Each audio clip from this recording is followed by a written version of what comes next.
कसा वाटला तुम्हाला मूड कामगार मंत्र्यांचा? एकंदरीत गेल्या जो एक सुरक्षा रक्षकांचा प्रामुख्याने विषय होता की सुरक्षा रक्षकांच्या कायद्याची अंमलबजावणी आणि सुरक्षा रक्षकांच्या वेतनाचा जो प्रस्ताव रखडलेला होता, मागील 2-3 वर्षामध्ये नेहमीच संघर्ष समिती ही वारंवार मंत्र्यांकडे बैठक लावून कोरोना काळ असू द्या किंवा कोरोना काळ झाल्यानंतरसुद्धा वारंवार आमचे हे सगळे वरिष्ठ मंडळी आहेत संघर्ष समितीचे, ज्यांच्याबरोबर मला काम करण्याची संधी मिळते आणि जो सुरक्षा रक्षकांबद्दलचा अनुभव मला जे प्रामुख्याने ते सांगत राहतात, त्या अनुषंगाने आज नमस्कार मंडळी, प्रवीण वडेकर या चॅनलमध्ये आपले खूप खूप स्वागत. मित्रांनो, आज आपण कुठे आहोत? मंत्रालयामध्ये. आणि मंत्रालयामध्ये आज काय खास बात होती. काय होती? आपले आमदार किसन कथोरे साहेब यांच्या पत्रावरती आज बैठक, कामगार मंत्री महोदय यांच्या दालनामध्ये जी बैठक झाली, त्या बैठकीमध्ये कामगार प्रतिनिधी हे सगळे उपस्थित होते. तर आजच्या बैठकीमध्ये जे काय निर्णय झाले, काय निर्णय झाले, ते सगळे निर्णय आपण एका सगळ्या कामगार प्रतिनिधी आहेत त्यांच्याकडून जाणून घेऊया. सुरोशे साहेब नमस्कार, माझ्या चॅनलमध्ये स्वागत आपले. हे पत्र जरा दाखवा, सर्वांना दाखवा जरा पत्र. असं साहेब पत्र दिसते का सर्वांना? पाहताय का? हे पत्र पहा कशा प्रकारचं पत्र असतं. ते तुम्ही व्हॉट्सअपवरती वगैरे सगळीकडे पाहिलंच असेल. तर हे जे पत्र आहे ते मीटिंगचे पत्र आहे. तर साहेब आजच्या बैठकीमध्ये काय मुद्दे झाले? सुरक्षा रक्षकाची वेतनवाढ, कायद्याची अंमलबजावणी प्रभावीपणे करणे आणि सुरक्षा रक्षक मंडळात कर्मचाऱ्यांचे नियुक्ती करण्याबाबत आणि अन्य महत्त्वाच्या प्रलंबित प्रश्नाबाबत, सुरक्षा रक्षकांच्या प्रलंबित प्रश्नाबद्दल माननीय आमदार किसनजी कथोरे साहेबांच्या नेतृत्वाखाली संघर्ष समितीच्या प्रतिनिधींची बैठक पार पडली. सदर बैठकीस कामगार मंत्री माननीय आमदार सुरेशजी खाडेसाहेब उपस्थित होते. पगारवाढीच्याबद्दल जो प्रलंबित प्रश्न गेल्या अनेक वर्षापासून आहे, त्याबद्दल आम्ही कामगार प्रतिनिधी म्हणून सुरक्षा रक्षकांच्या ज्या व्यथा आहेत त्या कामगार मंत्र्यासमोर मांडल्या. आजची वाढती महागाई लक्षात घेता 2020 साली पगाराचा करार संपून देखील अद्याप पगारवाढीचा निर्णय झालेला नाही. त्याच्यामुळे सुरक्षा रक्षकामध्ये असंतोषाचं वातावरण आहे. आज आपण कामगार मंत्री म्हणून सुरक्षा रक्षकांना पगारवाढीबद्दल न्याय द्यावा अशी आम्ही सर्व कामगार प्रतिनिधींनी मागणी केली.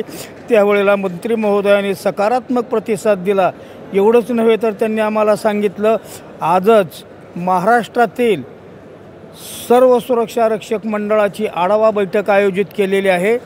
मी फक्त बृहन्मुंबई आणि सुरक्षा रक्षक बृहन्मुंबई आणि ठाणे जिल्हा सुरक्षा रक्षक मंडळाचा पगारवाढ करण्यापेक्षा महाराष्ट्रातील समस्त मंडळाचा पगारवाढ करण्याचा निर्णय घेणार आहे.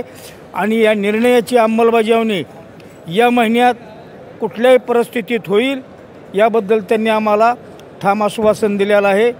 एवढंच नव्हे तर या बाबतीत आम्ही आज 90% कर्मचारी मंडळातले सेवानिवृत्त झालेले आहेत. त्याच्यामुळे कायद्याची अंमलबजावणी करणे आणि अन्य महत्त्वाची दैनंदिन कामं करणं मंडळाला शक्य झालेलं नाही. त्याच्यामुळं सुरक्षा रक्षकाला न्याय मिळण्यास अडचणी निर्माण झालेल्या आहेत. त्याच्यामुळं शासकीय नियमानुसार मंडळाच्या कर्मचाऱ्यांची आणि अधिकाऱ्यांची नियुक्ती करण्याबाबतची आम्ही मागणी केली. त्यास देखील माननीय मंत्री महोदयाने मान्यता दिली. साहेब आमच्या ज्या सुरक्षा रक्षकाला आहे ते आयुक्त नियुक्त काही कळत नाही. त्यांना साध्या सोप्या सरळ भाषेत सांगा की स्टाफ भरायचा आहे. हां, ते असं थोडक्यात सांगा जरा. सुरक्षा रक्षक मंडळात जे कर्मचारी आहेत, स्टाफ, तो रिटायर झाल्यामुळं आपली कामं वेळेवर होत नाहीत आणि कामं वेळेवर होत नसल्यामुळं कायद्याची अंमलबजावणी होत नाही आणि कायद्याची अंमलबजावणी होत नसल्यामुळं सुरक्षा रक्षकाची 2 दिवसात होणारी कामं 10 दिवस, महिना लागतो आहे. त्याच्यामुळं मंडळाला जो कमी स्टाफ आहे ते भरण्याचे आदेश आजच्या आढावा बैठकीमध्ये देण्यात येतील. आढावा बैठकीत आदेश दिल्याच्यानंतर माझ्या माहितीप्रमाणे 1 महिना ते 1.5 महिन्याच्या त्याची पूर्णपणे अंमलबजावणी होईल आणि सुरक्षा रक्षकाला कर्मचारी देखील मिळतील. सगळ्यात विचारा, तुम्हाला काय विचारायचे ते? नाही, चालेल. धन्यवाद साहेब, तुम्ही एवढी माहिती दिली त्याबद्दल धन्यवाद. एक प्रश्न आहे, तसेच कायद्याची अंमलबजावणीच्या बाबतीत आम्ही अत्यंत पोटतिडकीने हा प्रश्न उपस्थित केला, कारण मंडळामध्ये 3,300 आस्थापना नोंदीत असताना फक्त 1,049 आस्थापनेमध्ये मंडळाचे सुरक्षारक्षक कार्यरत आहेत आणि अन्य तब्बल 2,222 आस्थापनेमध्ये खाजगी एजन्सीचे सुरक्षारक्षक काम करतात. कायद्याची अंमलबजावणी प्रभावीपणे झाली आणि शासनाने या बाबतीत सहकार्य केलं तर मंत्री महोदयांना आम्ही असं अवगत केलं की समस्त महाराष्ट्रात किमान 10 लाख रोजगारांना रोजगार उपलब्ध होऊ शकतो आणि याचं सर्व श्रेय विद्यमान सरकारला मिळू शकतं. त्यामुळं सरकारने ज्यात लक्ष घालावं. 2,222 ज्या आस्थापना आहेत त्यातील काही आस्थापना सध्या बंद असतील, काही आस्थापना अन्य ठिकाणी स्थलांतरित झाले असतील, तरीसुद्धा 15 ते 16 आस्थापना आजही मंडळाच्या कार्यक्षेत्रात कार्यरत आहेत. त्यांच्यावरती कायदेशीर कारवाई करण्यास मंडळात सहकार्य करावे आणि ते जर झालं तर किमान 25,000 सुरक्षारक्षकांना रोजगार उपलब्ध होऊ शकतो. आणि अन्य जे महत्त्वाचे विषय आहेत आपले बरेचसे, त्या सर्व विषयाबरोबर चर्चा झालेली आहे आणि अन्य विषयाबद्दल आमचे सहकारी लक्ष्मणराव भोसले तुम्हाला अवगत करतीलच. पण मीटिंग आजी बैठक झालेली आहे. बैठक अत्यंत खेळीमेळीच्या वातावरणात आणि अत्यंत चांगली बैठक झालेली आहेत आणि चांगल्या बैठकीचं सुरक्षारक्षकांना चांगली बातमी लवकरात लवकर देण्याचा आमचा प्रयत्न राहील. सुरक्षारक्षकांनी हिंमत न हारता संघटनेला साथ द्यावी, संघर्ष समितीच्या पाठीशी उभा राहावं, एवढीच मी संघर्ष समितीच्या प्रतिनिधीतर्फे आपल्याला आग्रहाची विनंती करतो. धन्यवाद साहेब. धन्यवाद साहेब तुम्ही दिलेली माहितीबद्दल. आणि पुढचे जे काही निर्णय झालेत ते साहेब काय निर्णय झालेत तर असं थोडक्यात सांगा तुम्ही. सर्वप्रथम महाराष्ट्र राज्याचे कामगार मंत्री, धडाडीचे कामगार मंत्री म्हणता येतील, हो सुरेशजी खाडे साहेब यांनी आपल्या महाराष्ट्र राज्य सुरक्षारक्षक आणि जनरल कामगार संघटनेचं जे पत्र होतं आणि संघर्ष समितीची जी मागणी होती, सुरक्षारक्षक संघर्ष समिती, त्या मागणीला आपण धडाडीचे आमदार ज्यांनी विभागामध्ये फार मोठ्या प्रमाणात लोकांना रोजगार मिळवून दिले, कामगारांचे प्रश्न सोडवण्यासाठी आघाडीवर त्यात असतात, ते आमदार किसन कतोरे साहेब यांनी आपल्या पत्राला कव्हरिंग लेटर देऊन सन्माननीय कामगार मंत्री यांच्याकडं आज बरेच दिवसापासूनचा हा विषय प्रलंबित होता आणि ती बैठक आपण आज आमदार साहेबांनी आयोजित केलेली होती माननीय कामगार मंत्री साहेबांच्याकडं. तर त्याच्यामध्ये जे निर्णय झाले, आता तुम्हा सर्वांना, सर्व सुरक्षारक्षकांना सर्वात महत्त्वाचा प्रश्न वाटतो पगारवाढ. पण आज त्या बैठकीमध्ये पगारवाढीचा निर्णय घेताना सन्माननीय कामगार मंत्र्यांनी सर्व गोष्टीची चर्चा करून असा निर्णय घेतला की मुंबई मंडळाचीच पगारवाढ फक्त नाही तर आपल्याला रायगड बोर्डाची म्हणजे इतर बोर्डांचे जे पण प्रस्ताव जे काय आलेले आहेत हे प्रस्ताव स्क्रुटिनी करायला संबंधितांना त्यांनी अधिकाऱ्यांना आदेश दिले आणि मी स्वतः म्हणले की पगारवाढीचा निर्णय मी घेतो. आता सुरक्षारक्षकांना काय आहे की पगारवाढ झालीच पाहिजे, आज बैठक झाली म्हणजे झाली पाहिजे असा सर्वांचा जो समज असतो. तर त्याच्यामध्ये थोडीशी आपण दुरुस्ती करावी की कामगार मंत्री पॉझिटिव्ह आहेत आणि त्यांनी आज आम्ही सांगितलं आमच्या मंडळाची पहिली करा, कारण आमच्या जो कामगार आयुक्तांच्या अध्यक्षतेखाली जे कमिटी नेमलेली होती त्यांचा तुमच्याकडं प्रस्ताव रिपोर्ट आलेला आहे. तर त्यांनी ते तपासला तर म्हणले हो आलेला आहे आमच्या कार्यालयामध्ये. तर त्यांनी सांगितलं की त्या रिपोर्टबरोबर, त्या प्रस्तावाबरोबर बाकीच्यांचे जे प्रस्ताव होता म्हणजे पगारवाढीचे जे पेपरला जे जाहिरात दिल्या त्यांचे प्रस्ताव आले की सर्व मंडळाचा, संपूर्ण महाराष्ट्राचा मी कामगार मंत्री म्हणून प्रत्येक सुरक्षारक्षकांच्या महाराष्ट्रातल्या विचार करण्याची माझी मानसिकता आहे. त्याच्यामुळं मी सर्वांचा पगार एक संघच वाढवणार आहे. त्याच्यामुळं तुम्ही गैरसमज करून घेऊ नका पगारवाढीचा. तर आमदार किसन कतोरे साहेबांनीसुद्धा पगारवाढी वेतनवाढीवरती जोर दिला. तर त्यांनी परत तेच सांगितलं की मी प्रत्येक सुरक्षारक्षकांना न्याय देणार आणि पगारवाढ ही सर्वांची एक संघच करणार. त्याच्यामुळं पगारवाढ होणार नाही असं तुम्ही काय गैरसमज करून घेऊ नका आणि पगारवाढ ही आम्ही करणार आज असं कामगार मंत्र्यांनी स्पष्ट शब्दात अधिकाऱ्यांनासुद्धा आदेश दिले.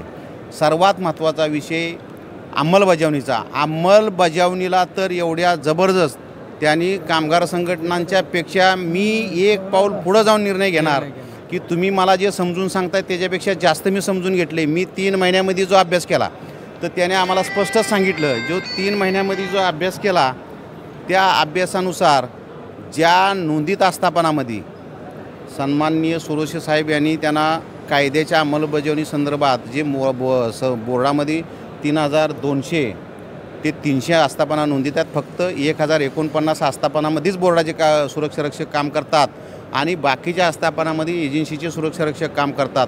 त्यावेळेला कामगार मंत्र्यांनी संबंधित अधिकाऱ्यांना, कामगार आयुक्तापासून सर्व सुरक्षा रक्षक मंडळांना आदेश पारित केलेत आज की त्यांच्या प्रत्येक आस्थापनेवरती कारवाई झाली पाहिजे, तिथं सुरक्षा रक्षक मंडळाचा सुरक्षा रक्षक गेला पाहिजे, असे स्पष्ट आदेश त्यांनी आज दिलेले आहेत. आज जरी कामगार मंत्री महोदयांनी एवढा चांगला आदेश दिला तरी त्या आदेशाचं पालन होतंय की नाही, आम्ही कामगार संघटना सुरक्षा रक्षक संघर्ष समिती म्हणून याच्यावरती लक्ष केंद्रित करणार आहोत. काय दुसरा महत्त्वाचा विषय त्यांनी घेतला ESIC. कारण ESICचा प्रश्न आपण प्रत्येक वेळेला लावून धरतोय की महाराष्ट्रामध्ये नवी मुंबईचा आपण विषय काढला, आपल्या मुंबई मंडळाचा विषय काढला, बाकीच्या जिल्ह्यांचा विषय काढला की ESI हॉस्पिटल जे आहे फार निकम्म आहे आणि तिथं कुणालाही न्याय मिळत नाही, कुणाचा इलाज केला जात नाही. त्याला महानगरपालिकेची जो NOC नाही. तर कामगार मंत्री महोदयांनी स्पष्ट शब्दात सांगितलं, किसन कथोरे साहेबांनी पण त्यांना समजून सांगितल्यावर म्हणले मी बेलापूरला राहतो, त्याच्यामुळं नवी मुंबईची मला खडानखडा माहिती आहे, ESI हॉस्पिटलचं सर्व मला माहिती आहे. आपण भूखंड देतो आहे आता सर्वांना, प्रत्येक जिल्ह्यामध्ये महाराष्ट्र शासनाचं ESI हॉस्पिटल उभं राहील आणि प्रत्येक सुरक्षा रक्षकांना पार हार्टपासून सर्व सर्जरी तिथं केल्या जातील याचा निर्णय ऑलरेडी घेतलेला आहे. पण जो आता ESIला जे सुरक्षा रक्षक मंडळाचा जो निधी कापून जातो, आपला म्हणले महाराष्ट्र शासनाकडं ESI केंद्रीय ह्याच्याकडे ESIचा अफाट पैसा जमा आहे, त्या पैशाचा पुरेपूर वापर करायचा आम्ही निर्णय घेतलेला आहे. त्याच्यामुळे ESIच्या बाबतीत तुम्ही निश्चित राहा असा तिने एक मतानं आज निर्णय घेतला. त्याच्यामुळं सर्व सुरक्षा रक्षकांच्या वतीनं सन्माननीय कामगार मंत्र्याचं अभिनंदन त्या बाबतीत. त्याच्यानंतर त्यांनी दुसरा एक विषय घेतला एनी पर्सनचा. आता तुम्ही म्हणाल एनी पर्सन, आपण बरेच वेळा व्हिडिओमध्ये सांगितलेला खंड 14 खंड 15 खंड 14 खंड 15. तर त्याच्यामध्ये त्यांनी असा निर्णय घेतला की कुठल्याही प्रकारे कुणावरती अन्याय होणार नाही, काय जे कायद्यात बदल करायचे ते करतो. त्यांना आम्ही ते समजून सांगितलं की त्यावेळेला एक समिती, संभाजी पाटील निलंगेकर साहेब यांनी एक समिती नियुक्त केलेली होती. ह्या संपूर्ण बोर्डाचा कायद्याचा अभ्यास करायचा आणि त्याच्यानुसार त्या कमिटीने एक रिपोर्ट दिलेला आहे संपूर्ण महाराष्ट्राचा, म्हणजे एकत्रीकरण असू किंवा काय बाकीच्या संपूर्ण महाराष्ट्राच्या सुरक्षा रक्षकांना न्याय देण्याच्या बाबतीत. तर तो अहवाल माझ्याकडं होता. तर तो अहवाल म्हणले मला अभ्यास करायला द्या, मी अभ्यास करतो आणि ह्याच्यावरती निर्णय घेतो. काय त्यांचं संपूर्ण फोकस प्रत्येक सुरक्षा रक्षकाला न्याय देण्याचा आहे. आणि त्यांनी हेही बोलून दाखवलं की सुरक्षा रक्षक मंडळामध्ये ज्या एजन्सी कार्यरत आहेत बाकीच्या ठिकाणी 10 लोकांचं काम करतात आणि 50 लोकांचा पगार काढतात, हे संपूर्ण मी त्याचा अभ्यास केलेला आहे. ते इथून पुढं खपवून घेणार नाही. आणि मंडळाच्या सर्व अध्यक्षांना तिने आदेश दिलेत की सर्व अशा एजन्सीवरती त्या आस्थापनावरती कारवाई करावी. आणि जे एजन्सीनी सुरक्षा रक्षक मंडळाची जी लिवी बुडवलेली आहे ती लिवी वसूल करण्याचं काम युद्ध पातळीवरती चालू करा. तर ते सुद्धा काम आता युद्ध पातळीवरती चालू होईल. तर ह्या वेळेला संघर्ष समितीच्या पदाधिकाऱ्यांनी त्यांच्या निदर्शनास आणून दिले की हे साहेब करत असताना की त्यावेळेला परत तुम्हाला साहेब कर्मचारी नसणार. प्रत्येक बोर्ड आम्हाला एकच सांगणार की आमच्याकडे कर्मचारी नाही. तर आजच कामगार मंत्र्यांनी सांगितलं तुम्ही आता परत तो प्रश्न विचारू नका. ही सर्व अधिकारी आहेत, कामगार आयुक्त आहेत, सह आयुक्त आहेत, मंडळाचे अध्यक्ष आहेत, बाकीचे आहेत. आजच मी सही करून तो प्रस्ताव त्यांच्याकडे देऊन टाकलेला आहे. आकृतीबंध कार्यक्रम माथाडी मंडळाचा तयार झालेला आहे. सुरक्षा रक्षकचा मंडळाचा ताबडतोब तयार करावा. ह्या महिन्यात 1.5 महिन्याच्या आत म्हणजे क्लेरिकल स्टाफ आहे, जो निरीक्षक वर्ग आहे, अंमलबजावणीचं काम करतो, तर तो 1.5 महिन्याच्या आतमध्ये सर्व मंडळांना भरला पाहिजे. शासनाचे जी मंडळ आहेत, जे सुरक्षा रक्षक मंडळ जिल्ह्यामध्ये, त्यांना सर्व मंडळांना स्टाफ देण्याची तरतूद आजच तिने केलेली आहे. आणि 3 वेळा हा विषय चर्चेला आल्यावर तिने 3 वेळा तेच सांगितलं. आमदार साहेबांना सुद्धा तिने तेच सांगितलं की जे काय आता MPC मधून घेतलेले आहेत तर 170 कर्मचारी आपण आपल्याकडे घेतलेले त्याच्यामधले, तर त्यांचीसुद्धा नियुक्ती आपण महिन्याच्या आतमध्ये करून टाकतो. त्याच्यामुळं स्टाफ भरतीचा किंवा क्लेरिकल स्टाफचा प्रश्न उपस्थित राहणार नाही, तो आम्ही ताबडतोब करून टाकू असं त्यांनी सांगितलेलं आहे. धन्यवाद धन्यवाद साहेब, धन्यवाद साहेब. नाही आजच्या ज्या बैठकीमधलं जेवढं होतं तेवढं सर्व आता तुम्ही सुरक्षा रक्षकांना सांगितलेत, ESIC बद्दल सांगितलेत. सगळ्यात खुशी आणि आनंद मला झाला मित्रांनो. कारण हां काय राहिलं ह्याच्यामध्ये सुरक्षा रक्षक जी संघर्ष समिती आहे त्याच्यामध्ये चंद्रकांत बोबडे साहेब, हनुमंतराव सुरोशे साहेब, अशोक पाटील, अमृत साळुंके, कांबळे, प्रवीण विटेकर तुम्ही स्वतः होता, दीपक चाळके होते, अशोक कळसकर साहेब होते, राकेश पाटील होते, असे सर्व संघर्ष समितीचे पदाधिकारी तिथं उपस्थित होते. सर्वांनी आपल्या तीव्र भावना ज्या वेळेला मंत्री महोदयांच्याकडे मांडल्या त्यावेळेला मंत्री महोदयांच्या लक्षात आलं. पहिला तर त्यांचा गैरसमज झाला की काय आता कसा झाला असेल ते माहीत नाही, पण संघर्ष समितीनं ज्या वेळेला विषय मांडायला सुरुवात केली आणि हे मंडळ कसं वाढल, सुरक्षा रक्षकाची संख्या कशी वाढल आणि जे एजन्सीवरती कारवाई कशी करता येईल त्याच्यामध्ये तुम्हाला प्रामुख्यानं मी विषय सांगतो. 23 कलमाचा आज विषय आला आणि त्याच्यावरती अभ्यास करून अधिकाऱ्यांना सांगितलं आम्हाला ते तुम्ही सादर करा. 23 कलम रद्द करता येत असेल तर आपण रद्द करून टाकू. असे ह्या सुरक्षा रक्षक संघर्ष समितीच्या पदाधिकाऱ्यांच्या नेतृत्वाखाली चांगल्या प्रकारे आज चर्चा झाली. आता ह्या चर्चेचं फलित आपण लगेच म्हणण्यापेक्षा रूप खालं की तूप खालं की रूप येतं असं म्हणण्यापेक्षा जी चर्चा झाली त्याचा फॉलोअप घ्यायचं काम सुरक्षा रक्षक संघर्ष समिती करील एवढी ग्वाही देतो. जय हिंद, जय महाराष्ट्र, जय सुरक्षा रक्षक. नक्कीच नाही संघर्ष समितीचे धडाडीचे कार्यकर्ते आहेत. आणि साहेब अमृत साळुंके साहेब, आणि आजच्या बैठकीमध्ये तुम्हाला कामगार मंत्री महोदयांचा कसं काय वाटलं, तुम्हाला मूड कसा काय वाटला किंवा काय थोडक्यात जरासं सांगा मला. मला पहिलं वाटत होतं कामगार मंत्री डिसिजन घेतात काय नाही, काही सिक्युरिटीच्या निर्णय होतात काय नाही, पण कामगार मंत्र्यांचा जो निर्णय होता आणि त्यांचा जो मूड होता तो आणि सुरक्षा रक्षणासाठी त्यांची जी भावना होती, तळमळ होती, त्यातनं असं दिसलं की त्यांना सुरक्षा रक्षणासाठी काहीतरी करायचं आहे. आणि मी 100% सांगतो त्यांनी जे आज निर्णय घेतला ते ताबडतोब अंमलात आणणार आहेत आणि पगार वाढत राहते लवकरात लवकर. तुम्ही मीटिंगमध्ये होतात, कसा वाटला तुम्हाला मूड कामगार मंत्र्यांचा?